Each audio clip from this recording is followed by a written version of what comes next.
And what about risks? Besides third-party risks, besides I obviously probably this investment will trend with the tequila growth in general. So obviously if tequila declines in popularity, that's gonna Yeah. negatively offset. But realistically speaking, there's more people in the world, and as there's more people drinking as an adult is pretty common.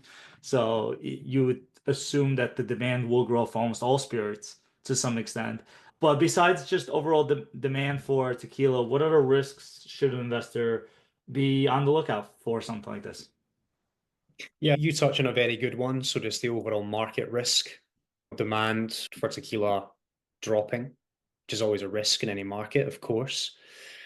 As we've discussed, there is no centralized market for tequila.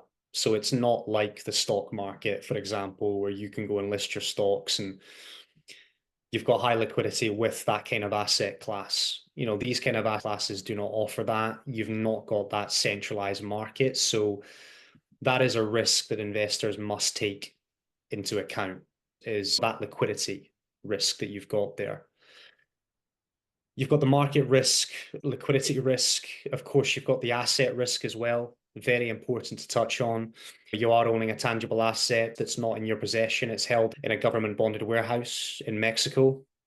All I would say to that is all of the casks that our investors own, they are insured fully for the market value of the cask at the time of any loss.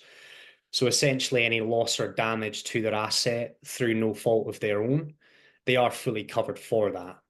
But there is still the asset risk involved with the investment. And are these insurance companies, are these American insurance companies or are these Mexican insurance companies? No, yes, we use Zurich. All right. So is there anything that we didn't cover that you'd like to bring to the attention of investors? And then we'll get into how they can contact you if they want to learn more. I would touch on exactly what our investment model is. We operate an invite only investment service at Gordon PwC. So this means that anybody who is referred to the business, be that through somebody that works in the company or be that through an existing client of the business, they're able to take part in our investment pools. And to touch on the investment pools and how these work, so we will intermittently release a pool of casks. And to give you an example, our last pool was in October, prior to the UK budget that came out, and this pool was for 100 casks. And all of those casks were on a 3-year fixed term. So there was a minimum of 5 casks to enter that pool. And that meant that as a business, we had to find a maximum of 20 investors to enter that pool of casks on that 3-year term.